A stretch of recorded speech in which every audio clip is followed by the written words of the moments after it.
Hello, and thank you for joining us on the Thursday edition of Journalist Hangout. I am Bukola Samuel Wemimo. Today on the program, Ohaneze, Afenifere, others express concern over killings as reps urge IGP to fish out killers of police officers. CBN returns 65 billion naira illegal deductions to bank customers. And later on the show, thugs set Dino Melaye's completed constituency project ablaze. I will be hanging out with Babajide Kolade Otitoju, Mobolade Omonijo, and Chris Kende Wandu. Journalist Hangout starts now. Stay with us.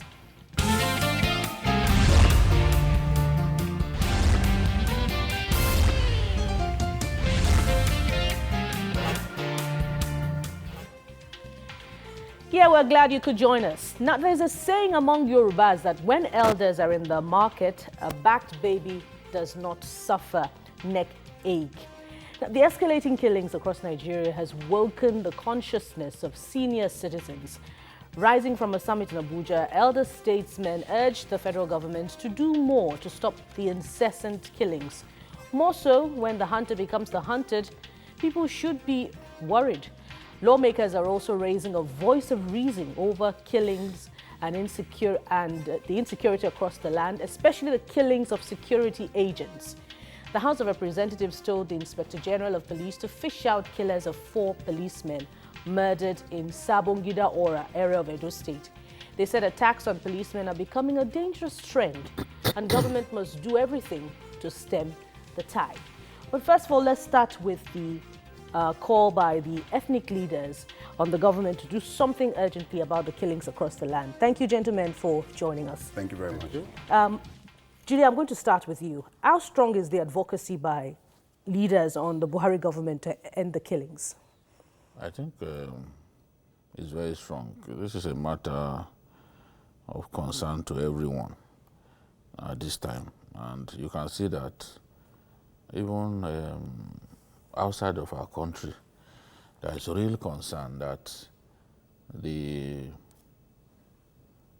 rampant killings by headsmen, if not addressed, could constitute a threat to the Nigerian nation. Because already, people are reading all kinds of meanings to what is happening and all that. So there are concerns about these killings. So what these elders have come out to say is not different to what you and I and other people have been saying. The government has to find a way to rein in the specter of violence because it has reached an alarming proportion.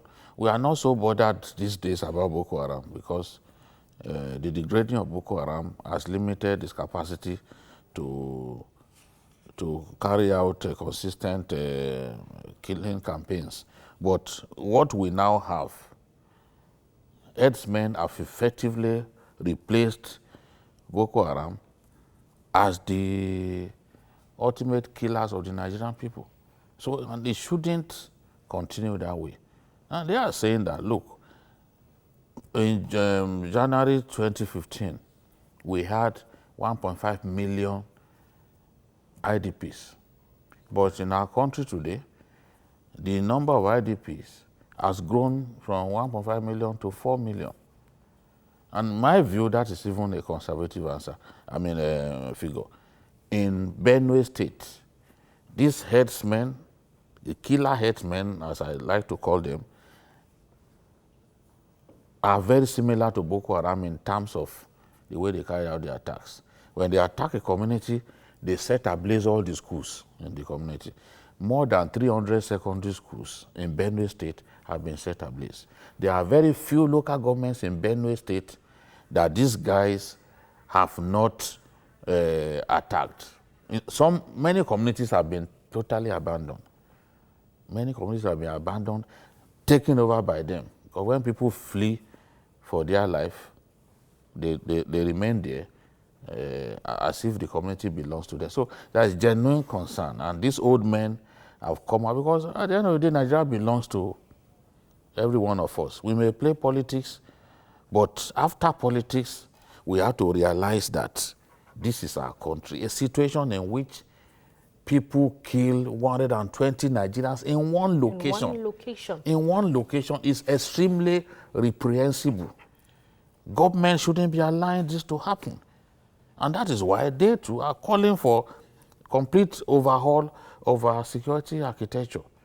We have also made that demand, but the president is here to listen to us. Maybe ultimately he will be forced to listen to the words of wisdom. And you have landed on a very good point. How seriously is this administration taking the leaders seriously? But let's hear from one of those leaders who is applying pressure on the government to do something urgently about the killings. We'll be right back.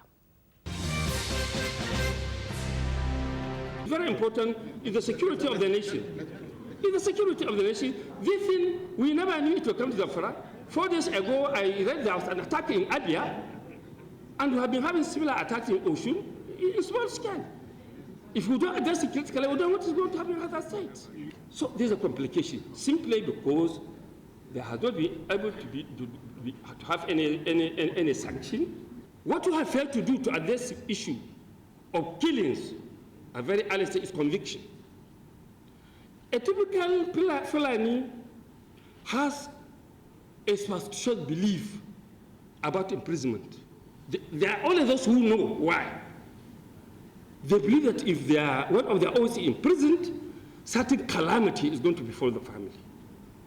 So if there are convictions, this would have stopped long ago.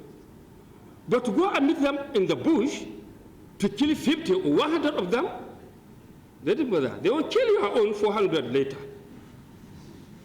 And they can invite people from other parts of Africa to come to do this. Food for thought there from Senator Dan Sadao at that summit by leaders calling on the government to do something urgently about the killings. And I'm coming to you now, Chris. How seriously is this government taking these leaders? To a large extent, I don't think the government have done that much. There have been several times, not only the leaders, several Nigerians in the past have been saying that there's need, just as Babajide rightly said, for us to change the security architecture in the country. There have been instances where even top security officers who were sent on errand, quote unquote, to certain areas and parts of the country didn't do what they're supposed to do. A good example is what happened to the IGP, the Inspector General Police, where he was sent to Benue. And yeah, he said he went, and finally went to Nassau. But the president got to Benue and said that he was told, or that he realized that the IGP did not carry out his instruction to the letter. And there has also been a problem of these various security agencies not cooperating within themselves. It has been a big issue. The National Security Advisor some weeks back came out to say that some of the instructions that he gave out, that the security, the service chiefs are not taking instruction for him. That in itself, in some claims, is mutiny. And we expected the president to have listened to all this and taken certain decisions. And to now bring it down home, we've realized that it's no longer the Fulani herdsmen killing people and the rest of them. Now it's coming home, just as rightly indeed true as we said. Policemen are not being killed. 4 were killed in Abuja a few weeks back. Another 4 were killed in Edo. State. 2 were killed in Kaduna, I guess, about 2 days ago, and the rest of them. One was killed in Taraba. That even some of their colleagues are now protesting. They were protesting in Kaduna a few days back. That means we have a serious problem at our hands. So I believe that this is the time for the president. And that you can be rest assured that this will form a cardinal political campaign issues come 2019, because that was part of what the APC used in 2014, 2015 to campaign against the PDP, that most part of Northeast have been taken over by Boko Haram. But as Babajide has rightly said, anybody that said that some part of Nigeria, especially in the Northeast, is not being occupied presently by Boko Haram is just lying. So the president must come out now to make sure that things are put. It's getting worse by the day. I'm particularly interested in what you think the president should do about that lack of synergy that you pointed out between and among security agents. But I'd still like us to rest a bit on the point about how seriously government is taking the ethnic leaders, because we can't talk about this without talking about how the aircraft conveying Southern leaders to the Middle Belt Conference was denied landing. Omolade, do you think against that backdrop that the administration is taking them seriously? Mobolade. Yes. Well, as for the landing, the full facts I may not have, so it may be difficult for me to really comment on that, because the authorities have said no, they were not singled out. It's a question of, did you have the landing permit to start with, which is what anybody flying should have to be able to. So, I may not comment on that because I don't have the full facts. But on this killing, I think the ethnic leaders deserve the full attentions of the president. Not because they are just ethnic leaders, it's because they are Nigerians. All Nigerians must be concerned. Where is our country going? This is not where we were some years back. So where are we going? I mean, it's not only these elders. These people are people in the departure hall, most of them at 80-something and all that. The youth also have to speak out on some of these issues. The concerned professionals, we used to have them during the period of the NADECO. That concerned professionals coming up and go and say, look, this is unacceptable. Civil societies. We should have. The media is doing its part, but all of us, all Nigerians, because you can only practice whatever you do when the country is at peace. Where there's no peace, where there's chaos, then you are not able to get anywhere. So all of us must rise beyond partisanship. We should rise above partisan politics and say, look, Mr. President, yes, you have said that it's your nature to be slow, but on a matter like this, it should be on the front burner. It should not be sidelined. Without it, sorry, there's no going forward. Jide, you'd like to comment on that point? Yes. I think the president has to take what these old men have said seriously. Just as he said, many of them are even close to 90 years. Yes. You know. Are they just 90 already? Yes. So, look, at the end of the day, they will leave. The problem will remain with us, with the younger people. So if everyone thinks that, oh, let's play politics, let's ignore the truth, the blowback will be terrible for all of us, because we can't watch people being killed in this way. And I've said it, I know that our people are experts at arguing. Honestly, on this continent, the African continent, I don't know anywhere people get killed the way they are killed in Nigeria. Not even in Congo. No. Despite the lawlessness in Congo, the endless war in that country. Even in Libya. I don't know where people get killed in this way. Yeah. Not in Afghanistan. Do people get killed as they are serially being killed in our country? Yes. And we don't think it's such a big problem. So you try to solve the problem here today, elsewhere. Look at Adamawa and Taraba are neighboring states. The killings began from Adamawa and it has spread to Taraba. People are being killed like flies. Even Sokoto. Yeah. Sokoto used to be extremely peaceful. Everywhere. The killings in Zamfara, for which Dan Sadao, I can understand Senator Dan Sadao's concern, because his hometown is the epicenter of the killings by bandits in Zamfara State. And when people talk about it, the media talks about it, some ridiculous Nigerians will be abusing the media. I was watching an interview in which a thoroughly ignorant man was saying, oh, you the press, you are the ones to blame. Yeah. That when they kill people in Zamfara, you will say it is bandits. When they kill people in Benue, you will say it is herdsmen. What a thoroughly ignorant fellow. Because the people killing people in Zamfara are not herdsmen. They are bandits. They've come to steal their cattle. What is a person who steals? What is he? He's a bandit. The conflict between farmers and herdsmen in Benue is different. Entirely. They don't kill to steal. They kill either as a retribution for past killing, or to simply take over your land. Occupy. But the other people, they are not interested in taking your land. They don't even have cattle that they want to graze with. So it was thoroughly, and you see, the interesting thing is that the thoroughly ignorant Nigerians are the ones who wax lyrical and speak like everything in the book they know. I mean, this is, if journalists say bandits are killing people in Zamfara, that is how even the police and the army describe them, because they are being described by what they do.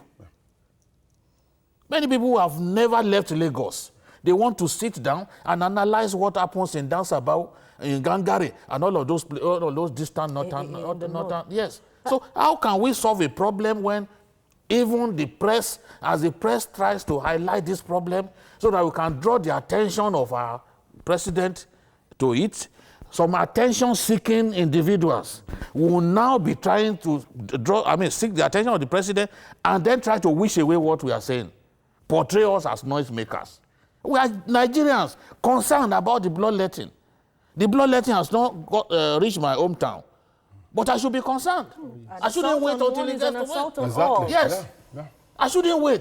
Jide, which brings to mind the president's earliest response to these killings, which I can recall at the APC rally in Ekiti State before the election, during which he said that some are blackmailing him because he's Fulani, saying he's not doing anything, but that is far from the truth because a lot is actually being done about it. Yeah. Chris, what are your thoughts on this? Well, whatever the president says, one thing is sure, the buck stops on his table. Let him solve the problem. He has to solve the problem. When he solves the problem, people won't be saying that. If he solves the problem, journalists won't come out and be saying, you know, it's not even journalists. It's not even journalists, in my view, that are saying that. That's what I'm saying. It's just Nigerians who are just confused.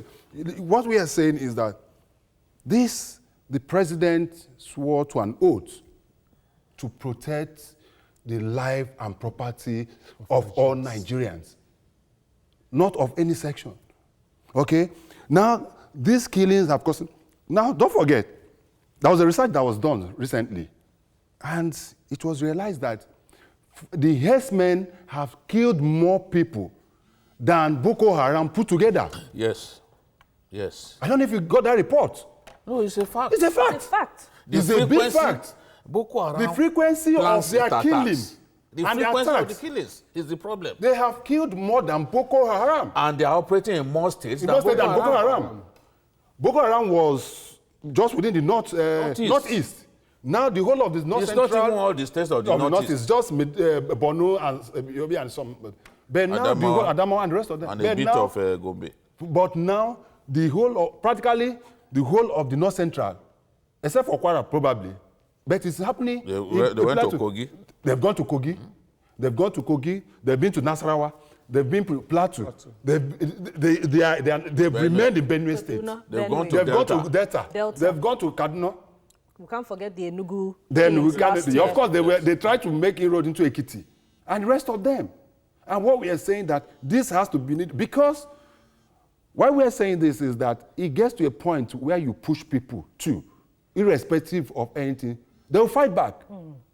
There's a Yoruba saying that when you push, is he a goat or this thing, up to the wall, he has no choice than to bounce back. And that is why we have been preaching, especially those of us in the media, we have been highlighting this and try to stop people from reprisal attacks, because that will even be worse than what we are facing. Because in course of doing that, a lot of innocent people will be killed. No, even this now, is it not innocent people they are killing? That is it. These people, they don't attack urban centers. So yeah. They go to vulnerable areas, yes, communities, where policemen are not present. And topography is very, and they come in the night. Wipe them out to carry out these cowardly attacks. Yes. And at the end of the day, most of the time, the highest number of victims are children, women, and women. Yeah. And old elderly men who cannot run. Vulnerables. You know, so the president, president should be able to do something about this. This issue is apparently hydra-headed, and I wonder if we can look at the economic aspect of it without also looking at what Senator Dan Sadao said in that audiovisual that we just watched about the superstitious belief attached by the Fulani to imprisonment. I wonder if you want to comment on that, Boladi. Whatever may be their concern, the issue is that taking other people's lives is certainly not part of it. It's unacceptable. You could have some legitimate concerns occasionally, like they've talked about their grazing routes having been blocked and all that.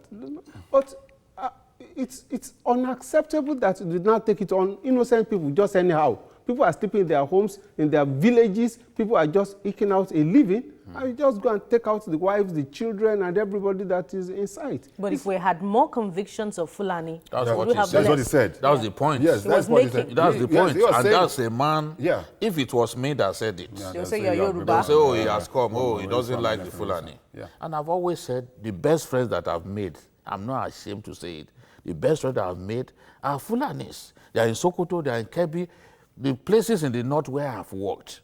But the truth is, I am completely scandalized by the rate at which people are being killed. So it's so refreshing that a Senator Dan Sadao has come out to tell us that if we had been convicting people, that these people do not like the four walls of a prison, that if we had been convicting them, it's not Jide that said it, it is Senator Dan Sadao, that if we had been convicting, this thing will have ended. Those are his exact words. Hold on, Jide. We have Noel from Ogun State. Sorry we kept you waiting a bit. Yes, thank you, sir. Thank you, ma. Thank you, ma. Yeah, go ahead. Good evening. Good evening, ma. And good evening to the gentleman there. Good evening. I just want to thank Uncle Babajide for the big work he's doing there. Let me remind you, you say it hasn't got to Kwara. It has got to Kwara. The former chief of naval staff, Afolanya, I think his farm was raided. Yes, they set his farm ablaze. It's true. I remember now. It's true. It's true. I think we need to face the fact. The situation is that Nigeria military is understaffed, and they are not properly, their morale is low. And to my mind, it's as if the president is not able to hold the center. He told the chief of, for instance, he told the IG to move to Benue when there was crisis there. He got there, he didn't meet the man there, and they told him this man has not been here. He said he was going to, nothing done up to today. To me, the man is not capable of holding his military chief to order. Let's speak the truth. He cannot control them, and the staff order them, the morale are low. So there's nothing the man can do. We will do like this until election date. God help us, man. Thank you very much, Noel, for those strong points, and especially for the reminder that it had reached Kwara State. Yes, it has. I remember now, he actually had a farm where he was growing oranges and others. And they said twice they've set the farm ablaze. And it was reported here on TVC. And you know what Massive he said expanse is, of yes, land. I remember. You know what they usually do is when they set it ablaze, then they wait for fresh grass to sprout. Then they move in there, which will be good for the cattle. And that's just it. You know, it's in the dry season, do that, set it ablaze. Then once they set it ablaze, fresh grass will sprout. Just to add up to what Senator Dan Sadao said, with problem, as we've noted and we've always said, is that most of these people are not Nigerians. It's true. You understand? He said it. And it's true. It's true. And it's true. If you Some listen of to the him, things he some said, of the things he said, we had said here before. Several times. That once there is crisis, they can send for people from outside anywhere. the country. Niger, Chad, and the rest of them. And they mobilize. And that's why it's a militia. That's how sophisticated their network is. So they have to stand. We also have to start convicting some of these people. We have to start convicting them. As he said, some of them, there are certain myths. Is where I come from in those days. If they mention that there is a thief in your family, do you know that people can't even come to your family to marry? It's that bad. You know, my own concern is let these security people do the job that the president gave them. When the president, and I've repeated it, I still have the tape. When the president went to Taraba State, He said, if you find any headsman carrying AK-47, arrest him and put him on trial. He gave that express directive. But how many of our security people are doing that? Apart from the Katsina Commissioner of Police, who took it upon himself to disarm headsmen, not minding whether they are from his own ethnic region. He disarmed them. He took those AK-47 from them and said, see, you say you want to protect yourself against cattle rustlers, but this category of weapon that you are carrying, the law does not permit you to carry it. Absolutely. That's why I'm grateful to that guy, and I see him as the sort of policeman, the kind of policeman that we need in the force. The more reason why the president should do the needful by leading of their job. In light of what Senator Dan Sadao said, at the risk of being seen to be pursuing the conspiracy theory, I'd like to ask that would we see less of these killings if we had more convictions? But that will be after the break. You're watching Journalists Hangout. Stay with us. We'll be right back.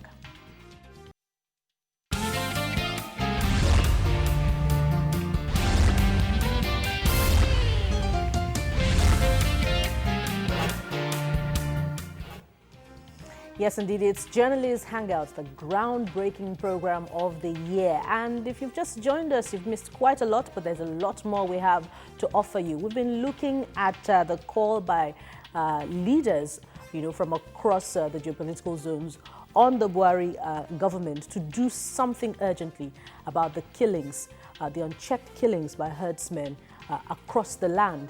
Now, we're also looking at another related issue before we progress to others. We're looking at the call by the House of Representatives for the Inspector General of Police to probe the killing of the Edo 4. That's 4 policemen killed recently in Edo State. Judy, let me start with you. Of course, this is a valid concern, but I'm more interested. Why are security operatives suddenly in the eye of the storm, billowed by men of the underworld in recent times? They must be killing those policemen because they think that the presence of the policeman constitutes a threat. It's a worrisome trend. The rate at which we are hemorrhaging policemen in Nigeria is really disturbing. In the last few years, we've lost so many policemen, and we do not replace them as much as we lose them. When was the last time that we had a major recruitment into the police? Until this IG came. For years, there was no recruitment. Yet, every year, policemen retire, policemen get to the retirement age and they leave, policemen get killed. And we don't replace. That's why we don't have enough policemen to police our nation. It's part of the problem. And the truth also is that even these policemen, when they lose their lives in active service, what do we give them? Good. Their families. What do we give them? What do we give the family? Policemen have, most police families are large. I don't want to talk in the way that disparages the policemen. Most police families are large. Which means they will leave a lot of dependents behind when they die. What usually happens to those dependents? Do we care? Do we have any welfare package? Do we have insurance package for these people? And then these are trying times for which they know that they are, at any point in time, they could die. Just like a philosopher who said, good journalists, like good soldiers, don't always die in their beds. It's true. Most good policemen don't die on their beds. They die in active service. But we must find a way to not just stop this killing of our policemen. We must also find a way to reward policemen who die in active service so that their families will not feel that they've lost too much. Chris, you have a different view about why they're in the eye of the storm in recent times. Well, I align with Jide. My problem is the brutality with which some of them are killed these days. Like what happened in Edo State. Those 4 policemen were not only killed, they were burnt. That is the height of insensitivity. Okay, what could have led to that? And I will allude to some of them. DPO too. The DPO in Delta. Yes, in Delta, the one that was happened. taken away by Yes, kidnappers. you know, Found his yes, you know, there are two things. One, I also believe is that when they do that, part of what they do is after killing them, they take their arms. Weapons. Like it happened in not even the offer, the robbery. The robbery. That's what they do. Interested in their weapons. Because of the mopping up of arms across the country now, and the security checkpoints being put here and there to make sure that people, some of them don't have access to weapon and bullets and likes like they will. But I like what the Edo State government have done so far. They promise 10 million naira for any information. That is at all if we're going to get any. But to me, that is more like medicine after death as far as I'm concerned. I still think that we can still take care of our policemen even while they are alive. As said. Okay? Yes. Not only take care of them, but also equip them. My sister, you need to go along. Apart from Lagos, Lagos is doing wonderfully well. And we must commend Governor Ambode. All right. And even Fashola because of the kind of... But you need to go to some states and see the vehicles that most of these policemen... An Okada will be faster than some of the vehicles that most of these people... Very rickety vehicles. That if anything happens... Or service vehicles. Yes, I align with what has been said on this matter because the policemen are in the line of duty. They are in the eye of the storm, as it were. And if we don't do anything to check this willful killing, then the morale will go down. And then we're in trouble as a society. Some time ago, when I had problem with armed robbers and all that, and I had to go to Ibafo police station there, and the DPO was saying that, look, it's only in Lagos that they take care of people that ordinary bulletproof that we don't have. They don't have boots. That they don't have. That it's only in Lagos that he knows that all those things are available. So we should take interest in the welfare of people who are recruited to stand in the line of fire because it's in the interest of the society. Otherwise, they will not be able to serve as the buffer, and then these people will have access to us anyhow. There's so many sides to this issue, but let's make progress now. Our next story, the CBN orders the refund of illegal deductions of 65 billion naira. Jide, are you happy about this news? I have to be happy, but I wish that they made refunds to me. Have you gotten refunds in the past, by the way? No, I know that it's not just me. Most of us have fallen victim to pilfering by bank officials. Pilfering. Really, this is brigandage. This is legalized stealing. No doubt about it. That is happening. They've kind of legalized it. You know, because a lot of us do not really care. Once you take that money, you don't ask questions. You are not even conversant with activity on your account. You don't periodically ask for statement of account so that you can monitor activity, you know, on your account. And this is what bank staff exploit. This is what banks exploit because they know you will not ask questions. All those millionaires, those who have stolen our money, they routinely steal off them, off their accounts. They will not know. All those charges, those illegal charges that the CBN has admitted, total 65 billion in just a few years. There's no other way by which you can describe it. It is stealing. It is stealing.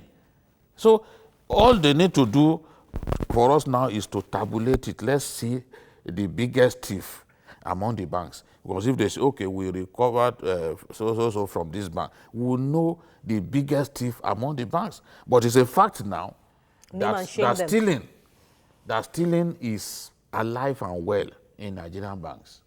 For the CBN to come out and tell us that that illegal deductions they return to customers, it shows that stealing is alive and well, and this CBN's processes must be more efficient to ensure that this it's not happening anymore. Judy has made a very interesting point about how some customers don't ask questions. How often do you ask questions about the activity on your account, Chris? I can't even remember the last time I went to the bank. Do I even know who my account officer is? That's even the issue. Now, the problem, as Judy rightly said, is because of the system in which we operate. Now, every day, at times you just make a withdrawal, the next thing you just hear, you just alert, bang, bang, bang, bang, bang. After that, you get another one, it's for SMS. The next one they say is for this. At times, even the so-called SMS, they charge you twice. Then there are also instances where you just go, is in Nigeria? I don't know. Some of us have had the privilege of traveling across the globe. It's only in Nigeria that you see a Nigerian go to an ATM machine, put in his machine, the money comes out, he stands there and can't start counting it. Do you know why? There have been so many instances where people will withdraw 10,000 naira and they just give you 9,000. It happens. ATM. Yes, that's what I'm saying. So even ATM Yes, is still it's ATM, it's still in. That's the Igbo man. That's the Igbo man. You know, you see this thing, there have been instances also. we can't even trust You can't even ATM. say we can't trust ATM. I'm telling you, DJ, for right. There have been instances, it has happened to me twice. There's also instances where you try to make a withdrawal, and it's credit or is it debit you? That But it you're has not already paid. they have not paid you, and the money But you are refused to come debited out, already. and you're debited already. And you go into the bank. But then in most of those cases, there's a cash retract I alert tell that you some get. that don't retract, So my you said sister. in most, I say, which means that in And some, when some- you don't yes, get yes. a cash retract within Yes. an hour and it's still within the banking period, I you don't want to- return to the bank and make a case. Raymond, I don't want to mention the bank. That was one that happened to me, and that was why somebody now told me that whenever you want to withdraw from an ATM, make sure that it's the bank, the branch, that bank you go to. Yes. And that is an advice to It's most always a Nigerians. problem. Always make sure that if you have so bank, if you have the ATM, look for the branch of that bank And to they withdraw. the You make- ATM bank may may- not have money. The ATM may not be in proximity but that to is- you. That And this it may is be too weekend. long. Now, can you imagine 65 billion in 5 years? Then you could have imagine what. But CBN said they have been returned. I don't know whether they have not returned anything. I've not seen it. They have been returned. They have not. So I'm sure. I'm waiting I for haven't It's seen not it. the first time That is not the first time CBN that- is ordering Yes. a return. I want to We have mine. Usman from Borno State. Good evening, Usman. Good evening, ma. Yeah, go ahead with your Hi. contribution. It's on this illegal deduction from bank. I've had experience several whereby one, Access Bank, what they normally do is that issue of double charging on alert. So at the end of the month, they will just give me deduct amount. The next 2 days, the same thing will reoccur. But when I get to the place to complain, they will continue posting me. That is number one. The second one is on this issue of maintenance. At least before you are being given the card, you'll be charged 1,000 naira or thereabout. So, and this card is in what? Is mine, since I've been charged. So, and you now tell me that you'll be charging me each month for maintenance for the next 4 years before the expiration date. Why? So please, if at least you can try to speak on our own behalf, so that this bank, this issue of what?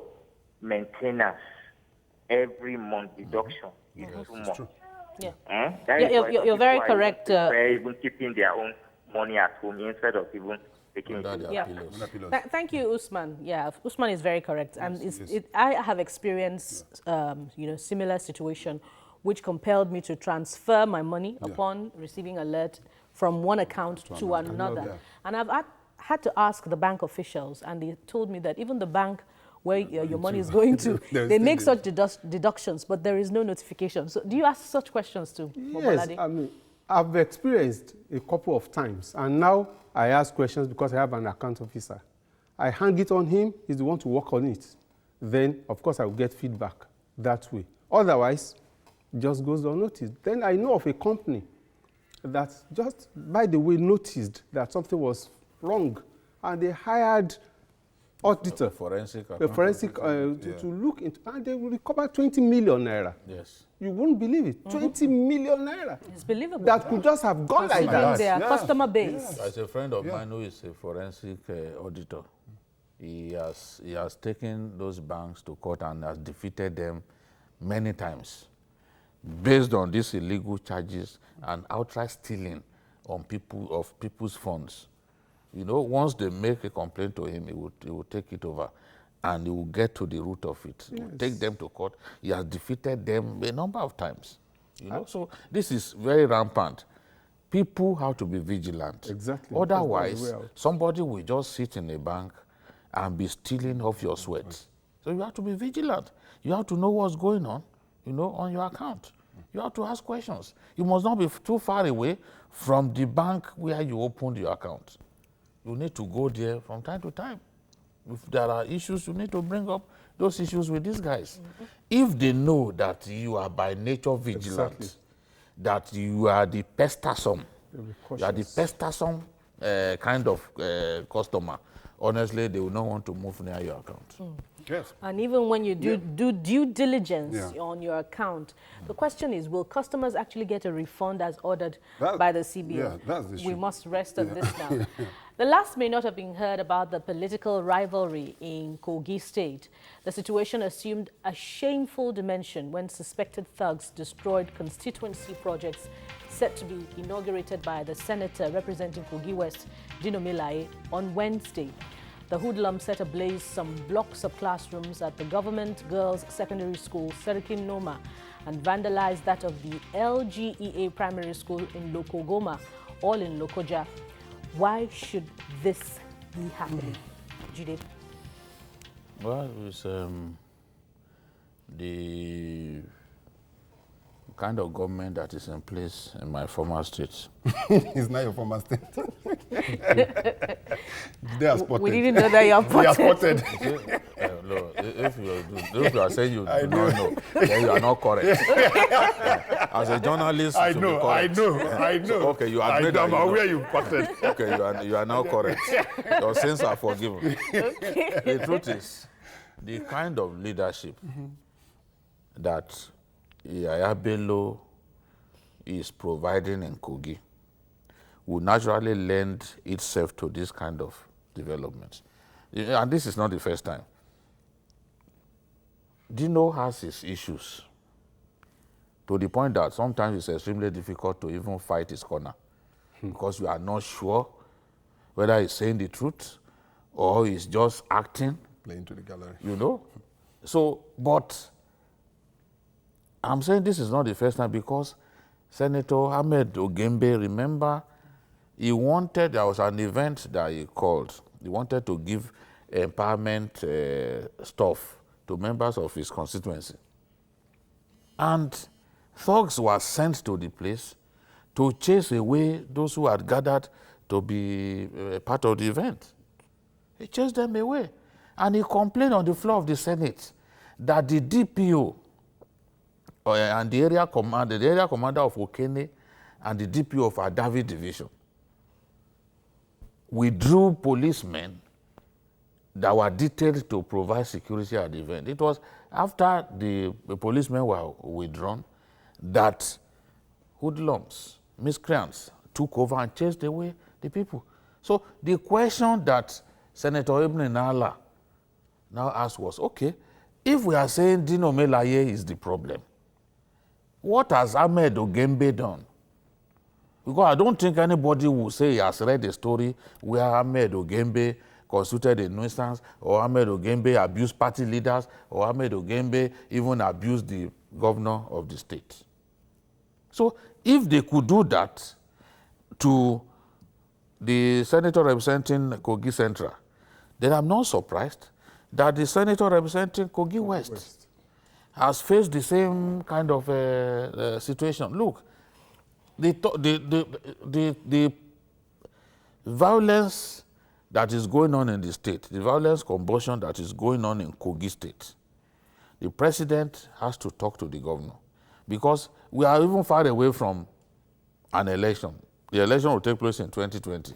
If we are witnessing bursts of violence at this time. In 2018. What will happen when the tension peaks? That is my main concern.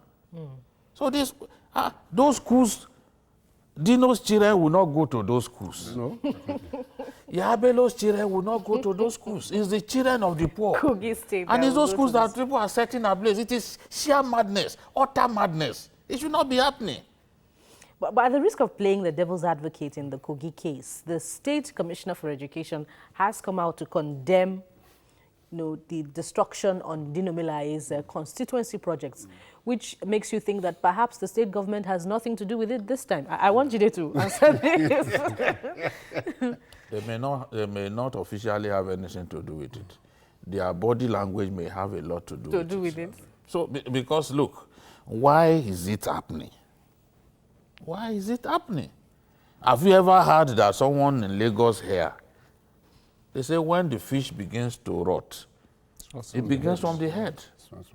Have you ever heard that a lawmaker here in Lagos, while trying to give empowerment materials to people, dogs chased them away, or the policemen were withdrawn from because when you look back at what happened with Ogembe, you know that clearly there was official conspiracy in what happened, and that was why the Senate was very angry, and Ibn Allah described Yabelo as enemy of democracy, and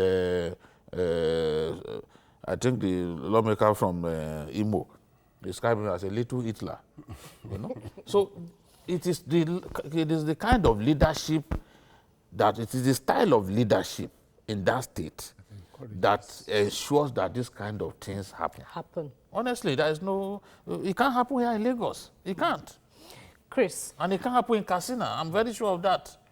For you now, isn't it uncharacteristic of Dino Melaye? This time around, he hasn't attributed this particular woe to Governor Yaya Bello. He has said some mischievous politicians, if you had read his statement, in reaction to what happened. Well, without mentioning name, there's this saying in Yoruba land that the witch cried in the night and the baby died the next morning. Do you want to tell us somebody? You are a purveyor of Yoruba proverbs. I am. Don't forget I'm Kehinde. Now, on a more serious note, what is happening in Kogi is I'm very ashamed to say, it's very appalling. There are some extent to which you take politics too. I served in Kaba, in Kogi State, which is where Dino also comes from. Kogi West. I don't want to talk about his popularity or whatever, but my annoyance is school. You are not building. Let's even take it from that point. The Kogi State government, if the Kogi State government is doing what they are supposed to do, Dino wouldn't be going to that school to renovate. If the school was okay, you would not have renovated. If the school is okay, you won't go there. That is the fact. So it is a shortfall of your duty as a government that necessitates he as a legislator. It is his constituency project. And it is the responsibility of government to protect and also lives, to protect lives and properties. And those it is property includes those schools. Those schools are supposed to be part of the properties that the state government are supposed to protecting. That the Commissioner of Education came out to issue, it is to be expected. There have been instances, we even had what happened in Offa, that even the people that participated in the robbery were part of the delegates to go to the commiserate with the king the next day. You understand what I'm trying to say? But meanwhile, their hand was dripping blood, but they accompanied, quote and allegedly, followed the Senate president to Ghana. And you can imagine that. Now, why I'm happy is that Dino came out to say that he is still going back to renovate that school. And that, to me, is commendable. And it's not just one school, two. Two schools. There are two schools now. All right, Chris, we have Ajose from Lagos. Ajose, please, very quickly. All right. Good evening, everybody. Good evening. Now, my comment is just straight. Of course, we all know in Nigeria there are a lot of gimmicks, a lot of politics, a lot of manipulation going on among the politicians. I wouldn't say the state governor is actually aware of that. I don't want to accuse him directly because we all know the antecedent of Dilo Melaye itself. I must tell you that the issue of this herdsmen issue in Nigeria actually picked up when Buhari, as a Fulani man, became the president. So all these things are just set up from opposition. You'll be surprised if you'll be surprised to know that even Dino Melaye actually cook up all these things. He built it by himself with public funds, and he doesn't even. He might just bring it down just to cause, public share and all that. So my people see. So believe Nigerian politics is just. I'm just advising everybody to get their PVC and vote in the right people. All these things are just,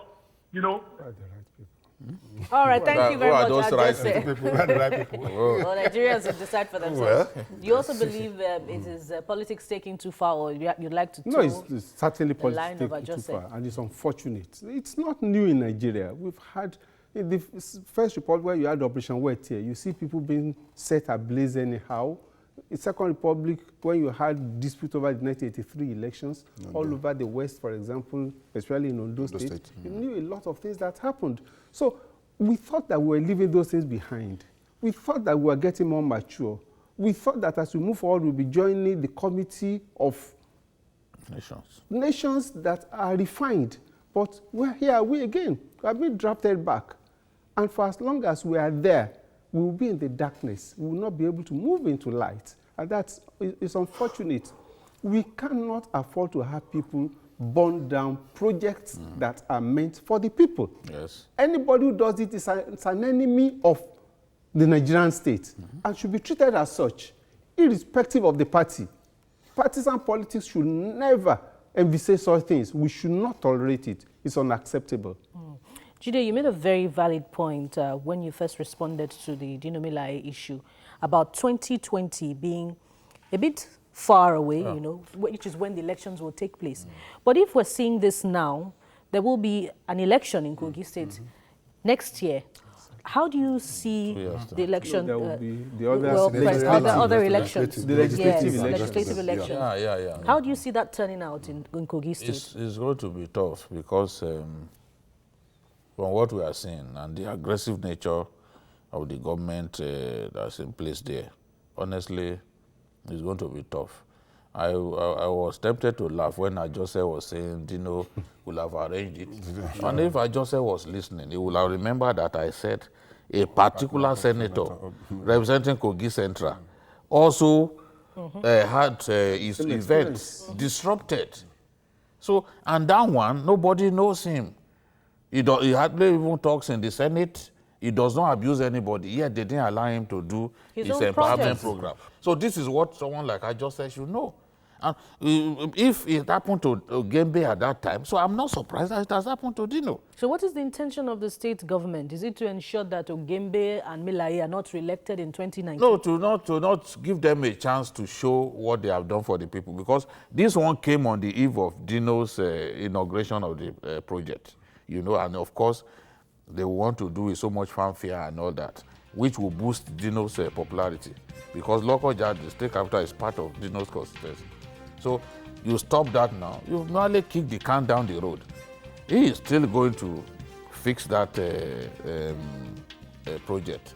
Maybe again, they will send people to go and chase him away as they chased Ogembe's people away. So that's what I'm saying. The other time I said the president, there are some governors that the president who advertise their closeness to the president.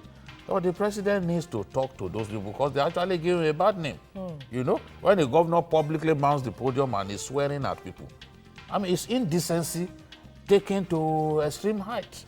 So those are people who want the world to think that, they are Buhari's best friends. But their conduct diminishes Buhari as a person. So the president should talk to such governors. That's a lot for the president to think about. Chris and Mobolade, your last words in 30 seconds. Yes, this Kogi issue. The governor of Kogi is not a good example of the not too young to, what do you call it now? Not too young to run. because these are young leaders that people look up to. Yes. And if they continue to behave like this, Be a then better example. it should be a better example. Yes, I think as we are getting closer to 2019, we should begin to look very intensely and closely at our leaders. Some of them are people who should never get near any Elective office. office. And then we should use our PVC to chase away such people. Yeah, very good May way our to votes count. anchor Amen. our discussions today on Journalist Hangout. Babajide Kolade Otitoju, Chris Kende Nwandu, and Mobolade Omonijo. Thank you very much, gentlemen. Thank you very much. I have been the blessed woman among men today. Yes. That's our offering on Journalist Hangout. Do join us again tomorrow for another interesting edition of the program. But you can watch the repeat broadcast of today's edition tonight at 11. You can also watch Journalist Hangout on other platforms showing on your screen and on YouTube at youtube.com/TVC News Nigeria. Our feedback channel is Journalist Hangout at tvcnews.tv. I am Bukola Samuel Wemimo. Bye for now, and God bless Nigeria.